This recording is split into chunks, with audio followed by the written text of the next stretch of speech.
So hello everyone, I am Parth and today I'll be explaining you the internals and architecture of Node.js। आज मैं आपको इस video के अंदर Node.js के इंटरनल्स और आर्किटेक्चर के बारे में समझाऊंगा, लेकिन इसको समझने से पहले एक प्री रिक्विजिट है कि आपको जावास्क्रिप्ट आनी चाहिए। नॉट लाइक कि भाई बहुत डीप जावास्क्रिप्ट आनी चाहिए, but you need to know the basic fundamentals जो कॉल स्टैक की वर्किंग होती है जावास्क्रिप्ट के अंदर। सो लेट्स स्टार्ट और स्टार्ट करेंगे हम जावास्क्रिप्ट पैराडाइम से। तो जावास्क्रिप्ट पैराडाइम कहने से मेरा क्या मतलब है, हमें थोड़ी बहुत चीज़ें जावास्क्रिप्ट के बारे में जाननी है कि कैसे जावास्क्रिप्ट रन करती है और क्यों Node.js की हमें ज़रूरत पड़ी। सो क्या होता है कि जावास्क्रिप्ट एक सोली सिर्फ एक लैंग्वेज है, उसमें ऐसा कुछ स्पेशल नहीं है जैसे कि fetch, timer, async, await, promises, DOM. ये सब जावास्क्रिप्ट का पार्ट कभी नहीं था। ये सिर्फ जावास्क्रिप्ट इंजन का पार्ट था जो कि ऑन टॉप ऑफ जावास्क्रिप्ट आता है, कि जावास्क्रिप्ट बिना जावास्क्रिप्ट इंजन के एग्जीक्यूट नहीं हो सकती। जैसे हमारे क्रोम के अंदर जो वेब ब्राउज़र्स के अंदर जावास्क्रिप्ट चलती है वो भी जावास्क्रिप्ट इंजन से ही चलती है। और ये इंजन क्रोम में स्पेसिफिकली इसे V8 बोला जाता है। सो क्या होता है कि जावास्क्रिप्ट कोड को एग्जीक्यूट करने के हमारे पास दो तरीके होते हैं। एक तो होता है कि जो हमारा ब्राउज़र में हम उसको एग्जीक्यूट करते हैं यहाँ पे कंसोल के अंदर, कि भाई कंसोल डॉट लॉग कुछ भी 10, तो 10 एग्जीक्यूट हो गया। It's as simple as that.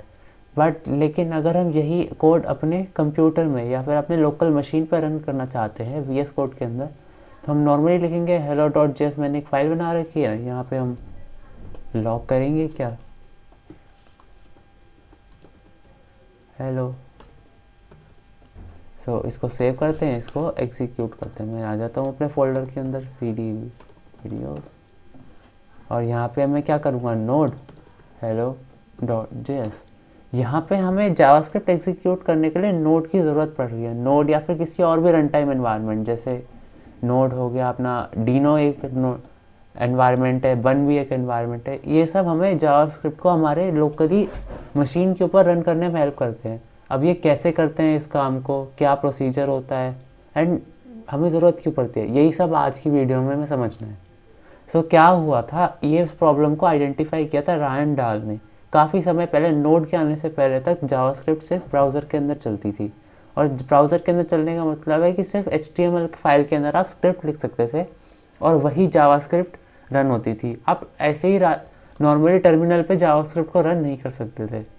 सो इस प्रॉब्लम को सॉल्व करने के लिए रायन डाल आए, फाउंडर ऑफ Node.js। इन्होंने क्या किया कि पहले तो क्रोम के अंदर से V8 इंजन को अलग कर दिया, कि भाई V8 इंजन को सबसे पहले अलग कर दिया। अब जावास्क्रिप्ट इंजन की एक प्रॉपर्टी है, उन्हें एक बेस चाहिए होता है रन करने के लिए। जैसे हमारा जो क्रोम के अंदर V8 इंजन है वो हमारे ब्राउज़र के ऊपर एज अ बेस काम करता है। ब्राउज़र V8 इंजन के लिए एज अ बेस काम करता है कि वो रन हो जाए। सो क्या इस बेस को उन्होंने डिसाइड किया कि मैं इस बेस को एज C++ यूज़ करूँगा।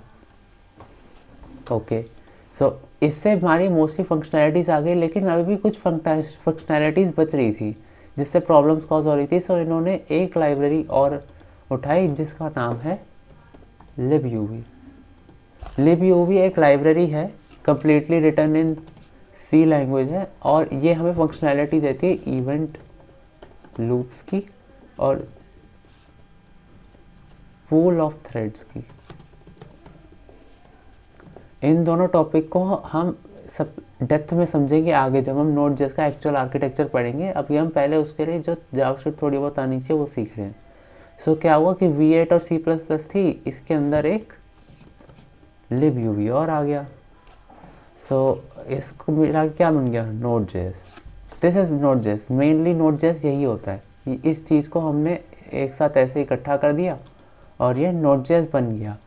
रायन डाल ने Node.js बना दिया। सो लेट्स अब आगे चलते हैं और हम देखते हैं कि ये सब एग्जीक्यूट कैसे होता है। और हाँ, मैं आपको बताना भूल गया कि इवन console.log भी जावास्क्रिप्ट का पार्ट नहीं होता।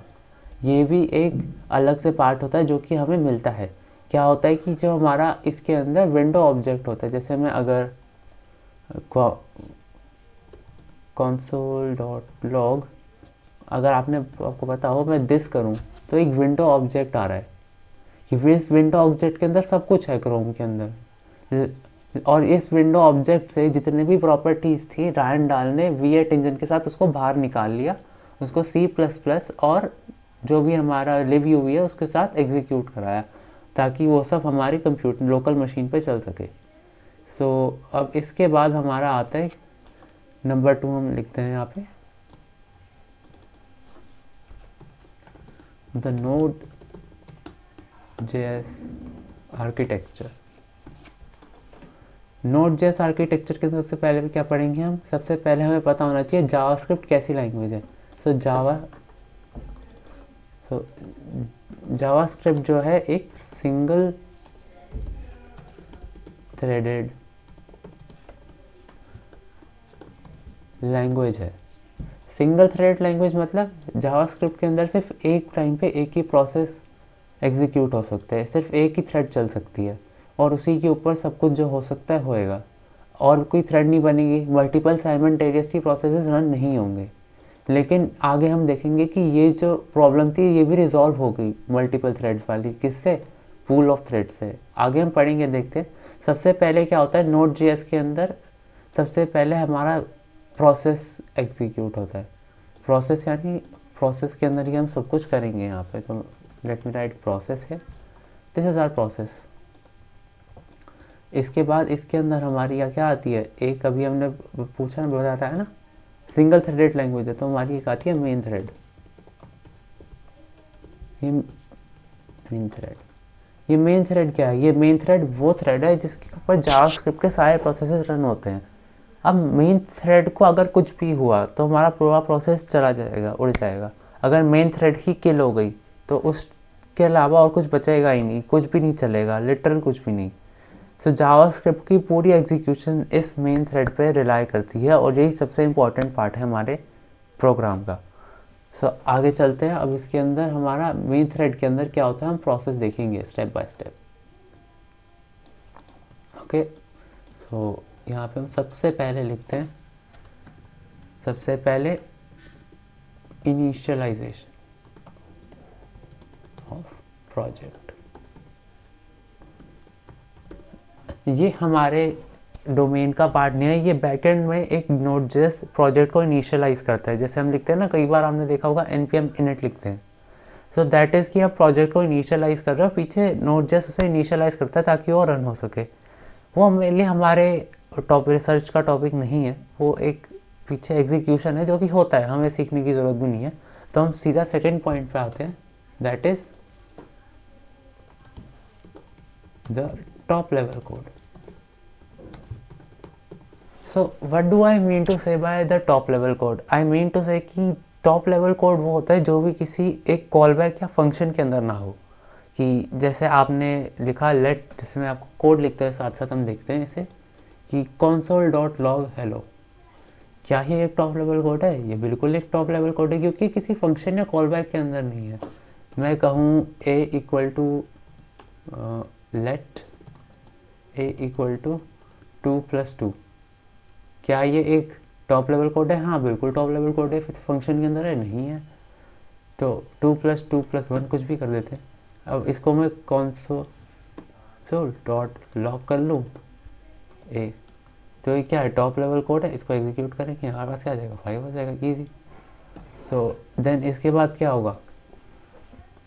और क्या हो सकता है टॉप लेवल कोड? और जो भी कोड फंक्शन के अंदर ना हो टॉप लेवल है। जैसे मैं एक फंक्शन बनाता हूँ, फंक्शन ऐड a, b और रिटर्न कर दूँ a+b।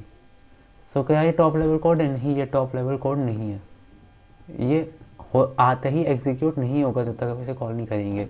या फिर एक और मैं आपको एग्जांपल देता हूँ, एक better example, set time out.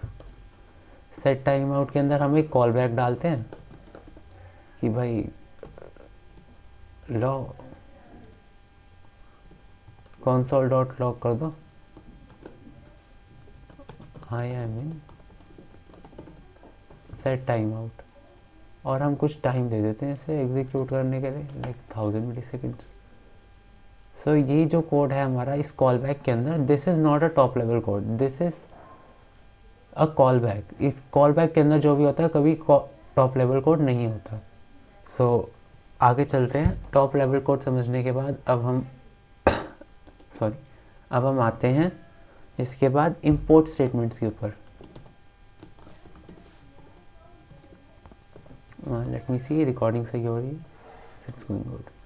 सो इंपोर्ट स्टेटमेंट्स क्या कहती है? इंपोर्ट स्टेटमेंट्स यानी जो भी आप फाइल के टॉप पे कुछ अलग से लाइब्रेरी इंपोर्ट करते हो, कुछ भी करते हो। फॉर एग्जांपल कि मैं यहाँ पे एग्जांपल लेना चाहूँगा, जैसे मेरे पास एक फ़ाइल है, इसके अंदर इंपोर्ट एफ एस क्या होता है? फाइल सिस्टम होता है। आप आगे नोट पढ़ोगे तो उसके अंदर आएगा import file system for file system. तो ये क्या है कि इंपोर्ट स्टेटमेंट है। तो यहाँ पे आप देखोगे सबसे पहले console.log रन करेगा कि ये क्या है, टॉप लेवल कोड है। इसके बाद इंपोर्ट स्टेटमेंट्स रन करेंगी, देन उसके बाद हमारा सेट टाइम आउट पे आएगा। ठीक है, आगे चलते हैं। नंबर 4 क्या होता है हमारा? Event callbacks register. Register spelling गलत होगी, रजिस्टर। सो अब इवेंट कॉलबैक्स रजिस्टर का मतलब क्या है कि इवेंट के अंदर जो भी हमारे कॉलबैक्स हैं वो सारे रजिस्टर होंगे, रन ही होंगे, कोई भी एग्जीक्यूट नहीं होगा, सिर्फ क्या होगा? रजिस्टर होगा। रजिस्टर होने का मतलब लाइक हम इस एग्जांपल को देखते हैं, सेट टाइम आउट, कि ये 0 टाइमर चला और 0 होते ही, 0 का मतलब है कि टाइमर चलते ही ख़त्म हो गया, यानी ये चला और ख़त्म हुआ और रजिस्टर हो गया, एग्जीक्यूट नहीं हुआ, कि रजिस्टर हो गया। अब सबसे पहले हमारी console.log चली, फिर हमारा इंपोर्ट हुआ, फिर उसके बाद जो रजिस्टर्ड कोड था उसने उसको बोला कि हाँ अब तुम्हारी बारी है, अब तुम चल सकते हो। जैसे मैं आपको दिखाऊँ, अगर मैं इस फोल्डर के अंदर जाऊँ, हाँ, यहाँ पे मैं कर दूँ node1.js, तो देखा आपने सबसे पहले क्या आया? ये वाला console.log प्रिंट हुआ। फिर उसके बाद ये इंपोर्ट हुआ होगा, लेकिन इंपोर्ट का तो हमने ऐसा कुछ यूज़ नहीं करा। उसके बाद फिर next set time out hello from timer हो एग्जीक्यूट हो गया। So that's what I am trying to explain you कि इवेंट कॉलबैक्स बाद में होते हैं। एंड देन हमारा सबसे इम्पॉर्टेंट पार्ट आएगा इस पूरे प्रोसेस का, that is event loops. Event loops वो चीज़ होती है जो सब कुछ चलाती है इस पूरे Node.js के अंदर। इवेंट लूप्स सबसे इंटरेस्टिंग पार्ट आपको यही लगने वाला है अब इसके अंदर आगे। सो लेट स्टार्ट करते हैं इस चीज़ को। मैं थोड़ा सा अलग स्पेस में आके करना चाहूँगा इसे। Event loops. So what are event loops? Event loops आपको मैं याद दे रहा हूँ, इवेंट लूप्स आया कहाँ से था? ये आया था हमारे पास लिब्यूवी में, अगर आपको याद हो, देखो मैंने आपको बताया था यहाँ पे हमारे पास लिब्यूवी हमें क्या देता है? इवेंट लूप्स का फीचर देता है। तो इवेंट लूप्स क्या करता है? इसके अंदर हमारा एक लूप चलता है जो कि पूरी फाइल के ऊपर दोबारा चलता रहता है और उसके अंदर एक सेट ऑफ इंस्ट्रक्शंस एग्जीक्यूट होते हैं।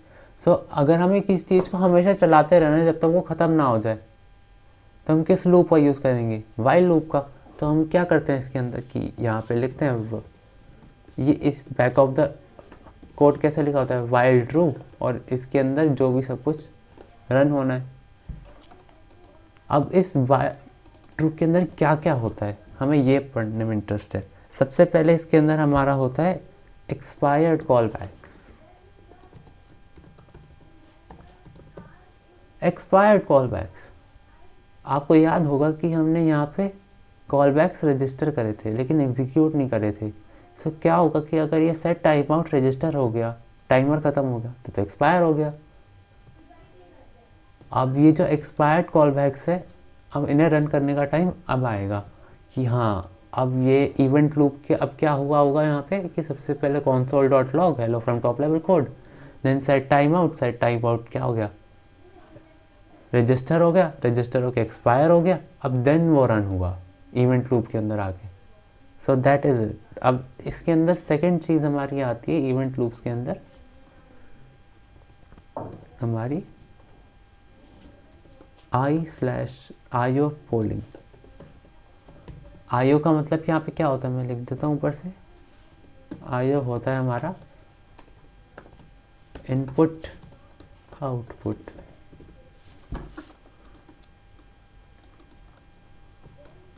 ठीक है, अब आईओ पोलिंग का मतलब क्या है, कोई भी ऐसी चीज़ जो कि रीड या राइट ऑपरेशन हो रहा हो हमारी फाइल पे, कोई भी ऐसी चीज़ है उसको आईओ पोलिंग कहते हैं। इसके अंदर नेक्स्ट एक बार मैं सारा लिख लेता हूँ, देन आपको स्टेप बाय स्टेप समझाता हूँ। इसके बाद क्या होता है, हमारा सेट इमीडिएट रन होता है।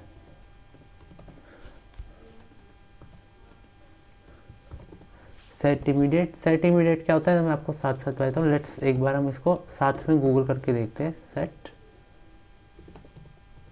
Immediate in Node.js।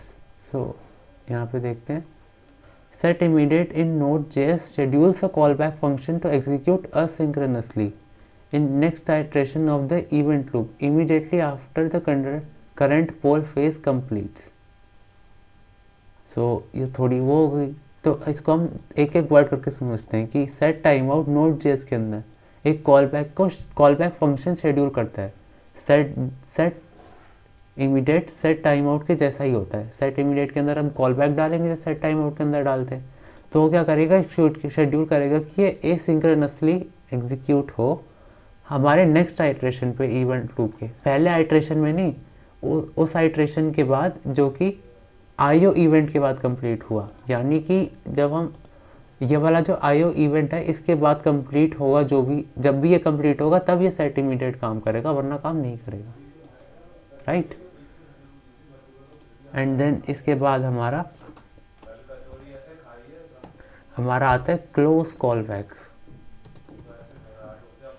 Close callbacks हमारा is not a matter of are कि भाई close callbacks is like 1% of the code, और हमें इसे इतना जानने की ज़रूरत भी नहीं है। हमें मेन ये 3 पार्ट्स जानने की ज़रूरत है, और इन्हीं को हम अच्छे से अब एक्सप्लेन करते हैं in the form of code. Code भी कैसे करेंगे अब इसे एक्सप्लेन। So let's see. सबसे पहले हमारे पास क्या था, एक बार इस वाले कोड को एक बार और ड्राई रन कर लेते हैं। console.log hello from your top level code execute हो गया। देन इवेंट लूप के अंदर आए हम। इवेंट लूप के अंदर हमारा इवेंट लूप के अंदर पाने से पहले सेट टाइम आउट रजिस्टर हुआ। रजिस्टर होने के बाद एक्सपायर हुआ, वो जो एक्सपायर्ड कॉल बैक था वो यहाँ पे रन हुआ, राइट। सो नेक्स्ट हम इस फाइल पे चलते हैं। इस फाइल में क्या है अब आप देख लो। इसके अंदर आप एक बार ना पॉज करके इसका आउटपुट गेस करने की ट्राई करना। अब मैं 3 to 4 सेकंड में बता दूंगा। 3, 2, 1 नाउ। अब मैं बता रहा हूँ इसका आंसर। इसके अंदर क्या होता है, इम्पोर्ट fs और set time out, set immediate और console.log। console.log सबसे पहले एग्जीक्यूट होगा क्योंकि हमारा टॉप लेवल कोड है। अब इसके बाद सेट टाइम आउट और सेट इमीडिएट रजिस्टर हो जाएंगे, कॉल बैक्स हैं। अब ये फिर सेट टाइम आउट एक्सपायर भी हो जाएगा। सेट टाइम आउट एक्सपायर हो गया तो इसके अंदर एक बार आपको कैसे, हाँ, तो सबसे पहले एक्सपायर्ड कॉल बैक होगा कि ये वाला जो एक्सपायर्ड कॉल बैक है एग्जीक्यूट हो गया, ठीक है। अब इसके बाद क्या होगा, आईओ पोलिंग फाइल में है ही नहीं, सेट इमीडिएट है फाइल में, तो ये एग्जीक्यूट हो जाएगा। इसके अंदर हम देख भी लेते हैं node2.js। सबसे पहले क्या आया, hello from top level code. Then आया हेलो फ्रॉम टाइमर, यानी सबसे पहले जो हमारा है यहाँ पे हम सबसे पहले टॉप लेवल कोड आया। फिर इस इवेंट लूप्स के अंदर यहाँ पे एक्सपायर्ड कॉल बैक रन हुआ, सेट इमीडिएट रन हुआ। आईओ पोलिंग बीच में था नहीं तो वो रन नहीं हुआ। सो आगे चलते हैं। नेक्स्ट एग्जांपल पे हमारा है import fs from fs। Import statement है, यहाँ पे console.log है। सबसे पहले हम आइडेंटिफाई करना है कि कोई टॉप लेवल कोड तो नहीं है, तो टॉप लेवल कोड आइडेंटिफाइड, यहाँ सबसे पहले ये रन होगा। फिर देन इंपोर्ट स्टेटमेंट रन होगी। देन सेट टाइम आउट होगा क्योंकि देखा आपने एक्सपायर्ड कॉलबैक्स के अंदर आता ही है। अब यहाँ पे हमने देखा एक नई चीज़ आई है fs.fileread। fs.fileread क्या है, सिंपली हमारा आईओ पोलिंग का पार्ट है। अभी मैंने आपको बताया था पीछे वीडियो में कि आईओ पोलिंग के पार्ट में क्या क्या आता है, सेट जो ये फाइल रीडिंग वाले ऑपरेशंस होते हैं कि रीड राइट वाले। तो यहाँ पे क्या है, फाइल रीडिंग हो रही है कि भाई कुछ हमने फाइल दी वो रीड कर रहा है, और फाइल जब कंप्लीट हो गया तो फाइल रीडिंग कंप्लीट। सबसे पहले क्या होगा, एक्सपायर्ड कॉल बैक्स होगा यानी सेट टाइम आउट। देन उसके बाद ये रन होना चाहिए आईओ पोलिंग वाला, देन सेट इमीडिएट रन होना चाहिए। सो देखते हैं क्या होता है।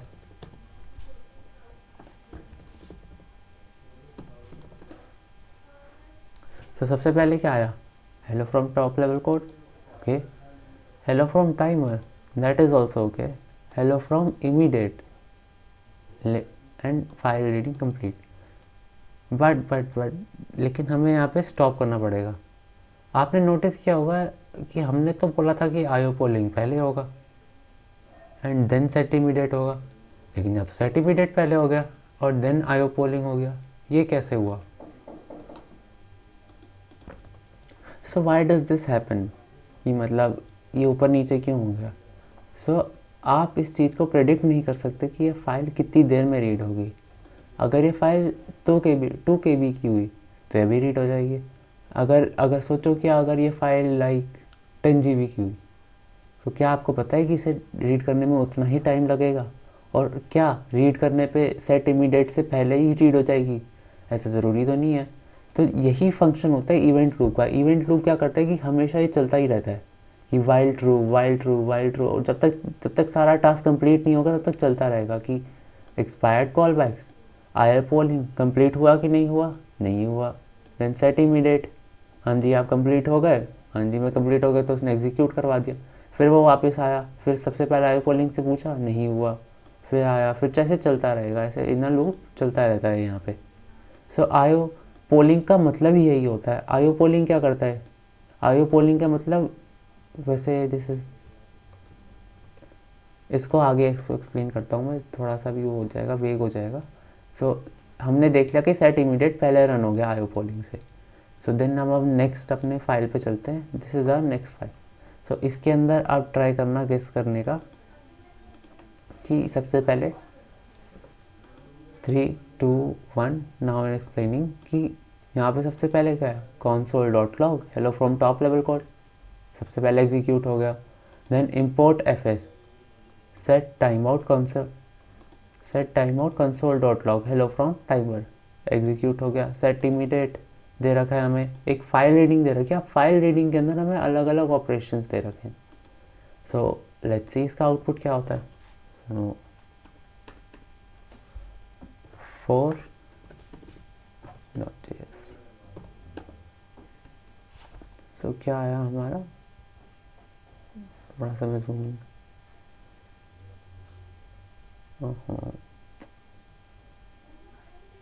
मैं एक बार क्लियर करके टर्मिनल को दोबारा स्टार्ट कर।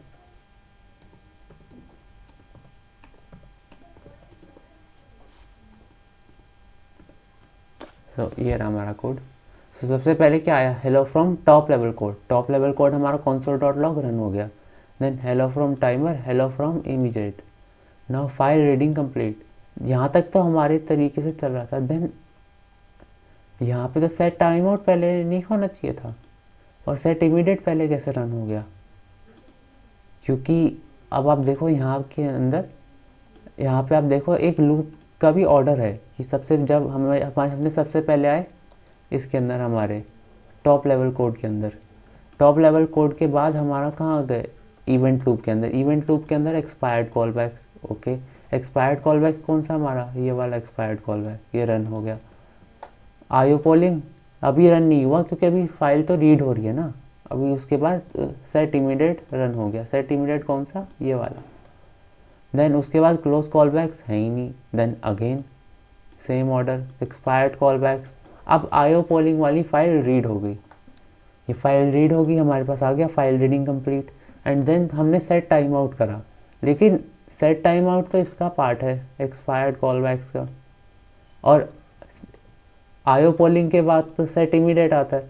सो पहले क्या होगा, सेट इमीडिएट रन होगा। देन जब अगला लूप ये वापस चलेगा तब एक्सपायर्ड कॉल बैक्स होगा। सेट एक्सपायर्ड कॉल बैक्स यानी set time out then run होगा। सो दैट इज़ वाई हमें टाइम 2 और टाइम 3 बाद में दिख रहा है और इमीडिएट पहले दिख रहा है, ताकि जो लूप का एक स्ट्रक्चर है, लूप का एक जो फ्लो है वो ना टूटे। So that is it works like that. So अब हम आगे चलते हैं। इसको मेन हमारा मोस्टली यहाँ पे पार्ट कवर हो गया है, लेकिन अब हमें पूल ऑफ थ्रेड समझना है। So let's now understand what is pool of threads. So यहाँ पे आते हैं, पूल ऑफ थ्रेड्स क्या होता है ये चीज़। So pool of threads is nothing but कोई भी जब Node.js का आर्किटेक्चर ये कहता है कि कोई भी CPU इंटेंसिव टास्क जब रन हो रहा हो तो उसको हम अलग अलग थ्रेड्स में डिवाइड करते हैं, जो कि हमें libuv से मिलते हैं। पूल ऑफ थ्रेड्स के अंदर डिफ़ॉल्ट हमारे पास 4 थ्रेड्स होते हैं, कि जैसे हम इन थ्रेड्स को ले लेते हैं, एक बार बना लेते हैं, 1 2 4। दीज आर नाउ 4 थ्रेड्स जिसके अंदर प्रोसेस एग्जीक्यूट होगा कोई भी CPU इंटेंसिव टास्क। जैसे CPU इंटेंसिव कहने से मेरा मतलब क्या है, CPU intensive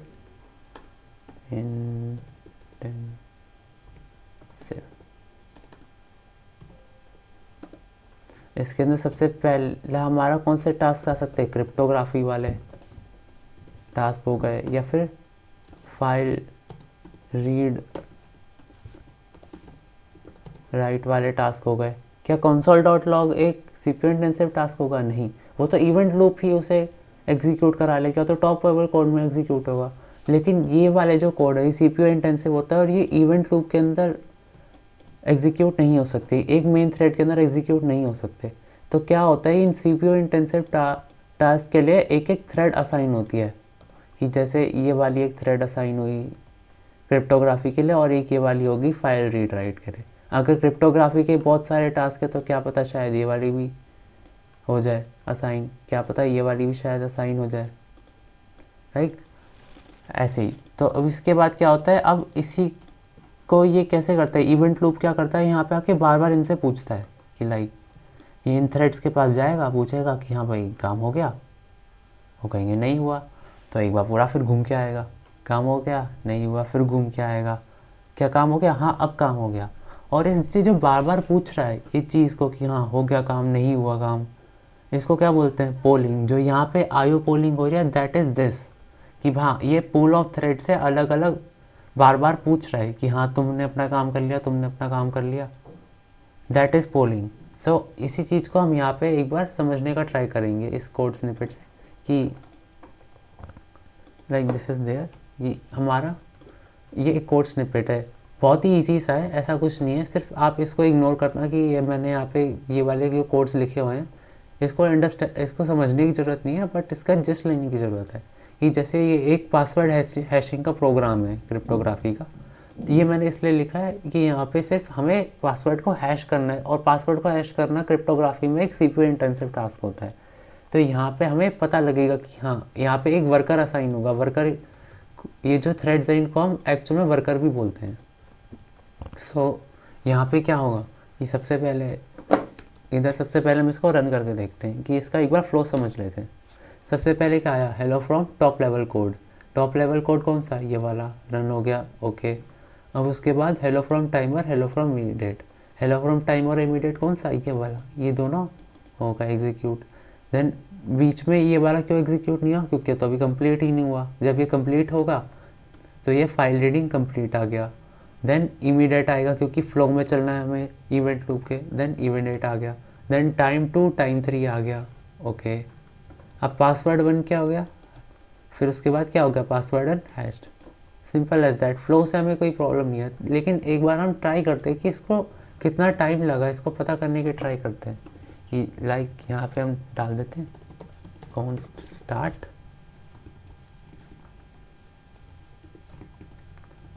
equal to date dot now, और यहाँ पे हम साथ साथ यहाँ पे प्रिंट करा देते हैं date dot now minus start, ठीक है। तो इसको सेव करते हैं और देन एग्जीक्यूट कर, और अब हमें यहाँ पता लगा कितना टाइम लगा, यहाँ पे 788 मिली सेकेंड्स। नाउ अगर मैं ये बढ़ा दूँ, अगर मैं इसको काम को बढ़ा दूँ, अगर मैं मल्टीपल एक साथ एग्जीक्यूट कराना चाहूँ, फिर 1 2 3 4 मैं 4 टास्क को एक साथ एग्जीक्यूट कराऊँ, क्योंकि हमने देखा यहाँ पे बाय डिफ़ॉल्ट 4 पूल के अंदर बाय डिफ़ॉल्ट 4 वर्कर्स तो होते ही हैं, ये बाय डिफ़ॉल्ट है, इसमें कोई वो नहीं है। तो इसको हम एग्जीक्यूट करते हैं एक बार। सी आप देख रहे हो कैसे ये सारे बिल्कुल आसपास ही आ रहे हैं। देखो 1 मिलीसेकंड का फ़र्क है, 20-30 मिलीसेकंड, वो बहुत छोटा सा फ़र्क है। लेकिन अगर मैं आप देखो, अगर मैं फिफ्थ वाला भी डाल दूँ यहाँ,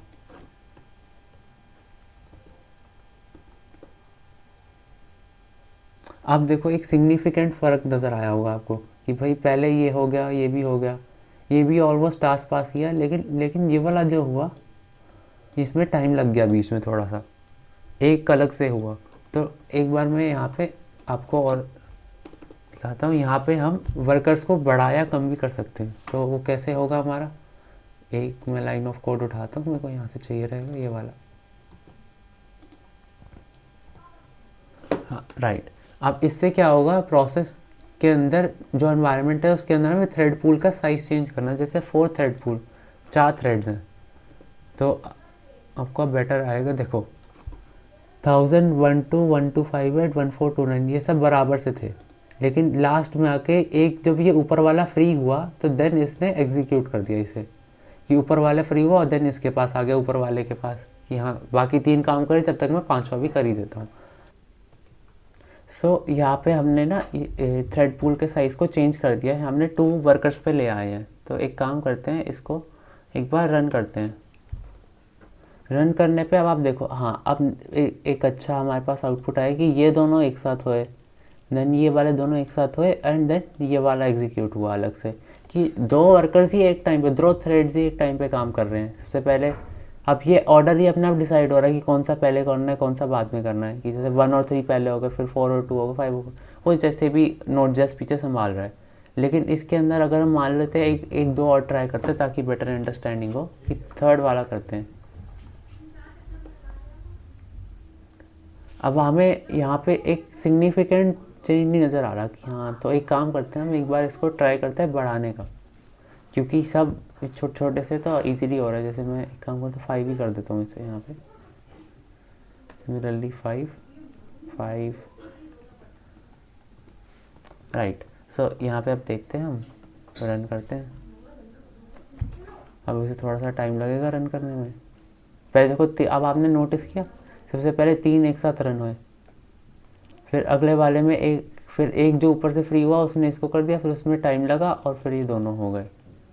सो that is how it works, कि हमें यहाँ पे वर्कर्स ऐसे काम करते हैं। सो यही काम होता है मेन हमारे पूल ऑफ थ्रेड्स का, कि हाँ जो CPU इंटेंसिव टास्क होते हैं उनको ये एग्जीक्यूट कराने में थ्रेड्स देता है हमें। थ्रेड्स की भी एक मैक्सिमम लिमिट होती है, लेकिन फिर आपकी CPU कोर पर डिपेंड करता है, वो काफ़ी सारी चीज़ें होती हैं, हम उसमें नहीं जाना चाहते। हमें मेन से ये समझना था कि ये पूल ऑफ थ्रेड्स Node.js में क्या काम करता है, कि हमने libuv लेके भी आए, यहाँ पे इवेंट लूप्स भी लेके आए, तो हमने सारा समझ लिया।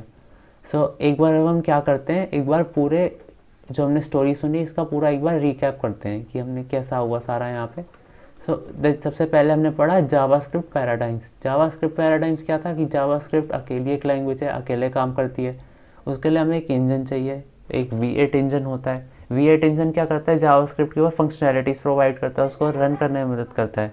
ऐसी console.log भी क्या होता है, जावास्क्रिप्ट का पार्ट नहीं होता, ये भी हमें जावास्क्रिप्ट इंजन से ही मिलता है। क्या किया रायन डाल ने, क्या किया कि उन्होंने Node.js बनाया। Node.js कैसे बना, क्रोम से V8 इंजन को अलग किया, C++ का ऐसा बेस रखा, एंड libuv से इवेंट लूप ऑफ और पूल ऑफ थ्रेड्स को इंपोर्ट किया। उन सबको मिला के हमारा Node.js बन गया। ठीक है, मेन पार्ट हमारा यही था। अब इसके अंदर देन हमारे पास क्या आया, Node.js का आर्किटेक्चर। Node.js का आर्किटेक्चर में हमने क्या पढ़ा कि JS एक सिंगल थ्रेड लैंग्वेज है, तो उसमें सिर्फ एक ही थ्रेड काम करता है, एक बार में एक पूरा प्रोसेस काम करता है। उस प्रोसेस के अंदर एक मेन थ्रेड होती है और उसी के अंदर हमारा सब कुछ होता है। सबसे पहले कैसे स्टार्ट होता है, सबसे पहले इनिशियलाइजेशन होती है, then top level code run होता है। टॉप लेवल कोड क्या होता है, जो भी हमारा फंक्शंस के अंदर कोड नहीं होता, जो भी हमारा अलग से कोड होता है, जैसे वेरिएबल डिक्लेरेशंस हो गए हमारे, अलग से जो हमारे ऑपरेशंस हो गए, जो भी फंक्शन के अंदर कोड है बस उसको छोड़ के सब कुछ टॉप लेवल कोड होता है। देन इंपोर्ट स्टेटमेंट्स होगी, ये भी एक तरह से टॉप लेवल कोड ही है। देन इवेंट कॉलबैक्स रजिस्टर होते हैं, एग्जीक्यूट नहीं होते, सिर्फ रजिस्टर होते हैं, टाइमर चालू होता है, फिर देन जब वो एक्सपायर होते हैं तो हमारे इवेंट लूप के अंदर आते हैं। इवेंट लूप क्या करता है, इवेंट लूप क्या होता है, उन एक्सपायर्ड कॉलबैक्स को कॉल करता है, देन उसके बाद आईओ पोलिंग करता है। रीड राइट वाले task, CPU intensive task IO polling के अंदर आते हैं, और आईओ पोलिंग क्या करता है, वर्कर्स असाइन करता है थ्रेड पूल से कि हाँ, इनसे पोलिंग करता है, बार बार पूछता है कि हाँ तुमने ये काम कर लिया, तुमने ये काम कर लिया, ठीक है। उसके बाद हमारा सेट इमीडिएट एग्जीक्यूट होता है, देन कॉल बैक्स एग्जीक्यूट होते हैं। और ये साइकिल कब तक चलती है, जब तक हमारा पूरा जो प्रोग्राम है वो ख़त्म नहीं हो जाता, हर एक एक टास्क जो भी पूरे प्रोग्राम में बचा है वो ख़त्म नहीं हो जाता, तब तक ये एग्जीक्यूट होता रहता है। And that's it for Node.js architecture. अब इसके बाद एक बोनस पार्ट है जो कि मैं आपको बताना चाहता हूँ, that is process dot next tick और वर्सेस सेट इमीडिएट। तो मैं आपको सेट इमीडिएट और प्रोसेस डॉट नेक्स्ट टिक पूरा समझाऊंगा अभी नेक्स्ट पार्ट में। सो देखते हैं उसको भी यहाँ पे, ये हमारा थर्ड पार्ट क्या है यहाँ पे, process dot next tick versus set immediate. So now let's see what is the difference between process.nextState versus setImmediate function. So इन दोनों को समझने के लिए पहले हम इन दोनों को इंडिविजुअली समझेंगे, फिर इन दोनों के बीच में डिफरेंसेस देखेंगे। सो मैं आपको सीधा लेके जाना चाहता हूँ गूगल पे, कि प्रोसेस डॉट नेक्स्ट। सो यहाँ पे पढ़ते हैं हम एक बार। Process.nextTick in Node.js schedules a callback function to run immediately after the current operation completes, but before the event loop proceeds to the next phase. यानी कि क्या कहना चाहता है कि यानी जो हमने अभी इवेंट लूप पढ़ा था ऊपर, आपको याद होगा, हाँ कहाँ गया हमारा इवेंट लूप, ये रहा हमारा इवेंट लूप। इसको मैं नीचे ले आता हूँ। हमने इवेंट लूप पढ़ा था, इवेंट लूप के अंदर हर फेज़ में सब कुछ एग्जीक्यूट हो रहा था, लेकिन प्रोसेस डॉट नेक्स्ट टिक के अंदर आप जो भी लिखोगे वो ऑन स्पॉट एज एग्जीक्यूट होगा ही अगली ऑपरेशन से आने, चाहे वो ख़त्म हो इवेंट लूप, चाहे उसका कुछ प्रायोरिटी हो नहीं, लेकिन वो एग्जीक्यूट होगा ही होगा और पहले होगा। इट्स लाइक आप इसको एज अ वीआईपी समझ लो कि एक लंबी लाइन है, चल रही है लंबी लाइन, लेकिन अगर वीआईपी आ गया तो सबको पीछे करना पड़ेगा, पहले वीआईपी ही अंदर जाएगा, सबसे पहले वीआईपी एग्जीक्यूट हुआ। तो प्रोसेस डॉट नेक्स्ट टिक की सुविधा जो ले लेता है वो फंक्शन वीआईपी हो जाता है। ऐसे ही सिमिलरली अगर हम देखें यहाँ पे कि सेट इमीडिएट के बारे में, जो set immediate in Node.js schedules a callback function to execute asynchronously in the next iteration of event loop immediately after the current poll phase completes. यानी कि ये इसके अंदर तभी एग्जीक्यूट होगा जब ये आईओ पोलिंग कंप्लीट होगा, या फिर आप कह सकते हो कि ये एक ऑर्डर में ही एग्जीक्यूट होगा। ऐसा नहीं होगा कि भाई हाँ ये कोई अलग सा आदमी नहीं है कि मतलब इसके ये तो एग्जीक्यूट होगा ही होगा पहले उसमें, कि बाद में नहीं हो सकता। मान लेते हैं कि जैसे मैं आपको एग्जांपल दिखाया था यहाँ पे, एक मैं आपको एग्जांपल लेके चलता हूँ, राइट, ये वाला एग्जांपल था। तो ये वाला एग्जांपल में क्या हुआ था, आपको याद होगा कि यहाँ पे सबसे पहले console.log hello from top level code execute हुआ, then set time out execute हुआ, सेट इमीडिएट भी एग्जीक्यूट हो गया।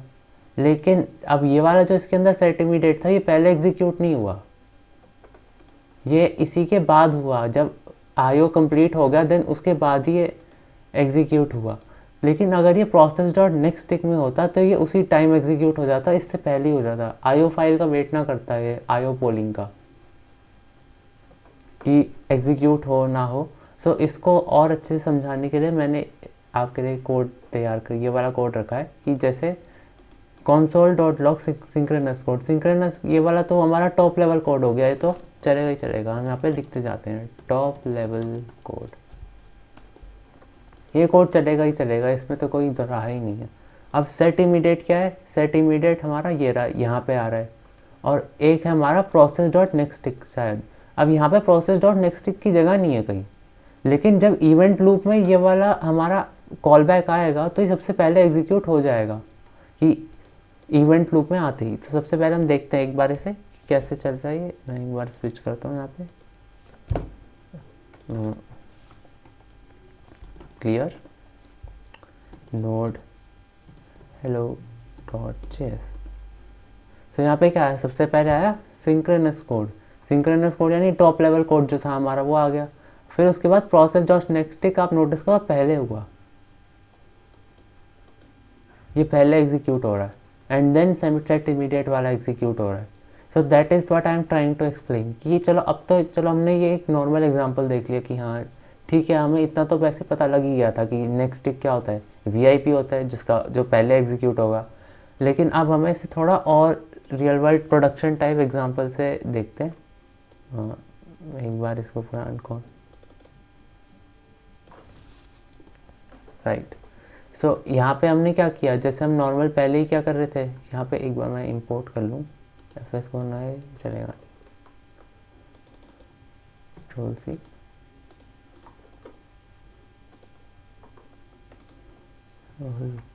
नो अब एफ एस इम्पोर्ट हो गया है। तो एफ एस क्या होगा, एफ एस एक फ़ाइल को रीड करेगा और console डॉट लॉग करेगा जब वो फाइल रीड हो जाएगी, ठीक है। देन अब उसके बाद उसके अंदर क्या, एक सेट टाइम आउट है, सेट इमीडिएट है।